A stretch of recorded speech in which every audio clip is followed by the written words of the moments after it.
Aujourd'hui, on va vous raconter pourquoi il nous a fallu plus d'1 mois pour faire une vidéo de 12 secondes. L'objectif de ce projet, c'est de faire un billboard. En gros, un billboard, c'est une courte vidéo qui passe avant un programme, une série ou un film. Une fois qu'on a validé avec le client le scénario qui leur a plu, on est direct passé à la phase de pré-production. La première chose dont je me suis occupée, ça a été de préparer le dossier pour le client qui résumait tout ce sur quoi on s'était mis d'accord pour le billboard, avec storyboard, avec les voix off écrites, etc. D'imaginer toute la déco, les tenues, la coiffure, le maquillage. Pour diffuser à la télé, il faut que la vidéo ait des spécificités techniques très particulières. On a tourné avec un A7S3. Pour pas rentrer dans les détails, en gros, il nous fallait du 4:2 10 bits et notre caméra ne fait pas ça. Du coup, on a loué une caméra. Je me suis aussi occupée du casting de la comédienne. Trouver la figuration, donc il fallait trouver une quinzaine de personnes qu'on allait positionner sur les sièges de cinéma. J'ai pu faire le casting des voix off. On a retenu 3 personnes et finalement, c'est avec Eva qu'on a décidé de travailler. Blanc Rêve, fabriqué en France.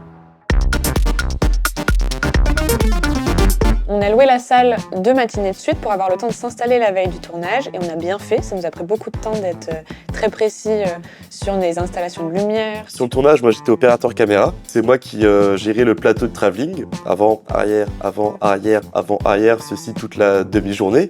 Je vous raconte pas les courbatures le lendemain.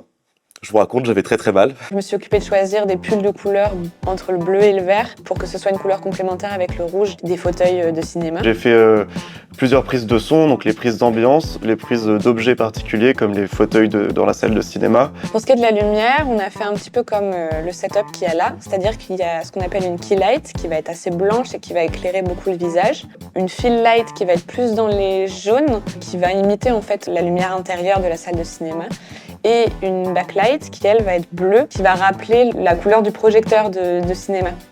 Donc un bleu qui vient taper derrière en fait ici et qui donne de la profondeur à l'image. Ce qui était important, c'était pour chaque prise de bien minuter la durée.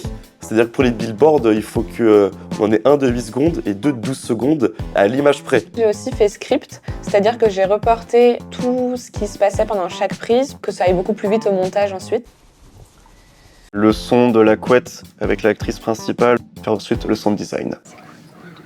Retrouvez votre film avec les couettes et oreillers Blanc Rêve. Le travail de post-production, pour moi, ça a été surtout de mixer la voix off et les bruits d'ambiance que j'ai pris sur le lieu de tournage. Je me suis occupé du montage avec Lila, on a validé les bonnes prises. C'est des plans séquences, du coup il n'y a pas tant de travail de cut. Trouver la bonne prise, la bonne durée, où est-ce qu'on commence, où est-ce qu'elle finit. Et ensuite c'est l'étalonnage, la partie colorimétrie, redonner des couleurs à l'image, histoire que ça pète bien. En fait, il fallait juste faire en sorte qu'on ait l'impression qu'elle regarde un film. Donc j'ai rajouté des bruitages de dialogue et une musique issue d'une autre vidéo Lestra, à savoir celle des vœux de l'année dernière. On n'avait pas prévu à la base de packshot avec le client. On s'est retrouvé à faire des petites animations de couettes en PNG. Le rendu nous plaisait pas. Du coup, on a proposé au client de retourner dans la salle de cinéma, faire des packshots sur place. Retrouvez votre série avec les couettes et oreillers Blanc Rêve. Blanc Rêve, fabriqué en France. Bon allez, tant pis, allez, on va faire avec ce qu'on a.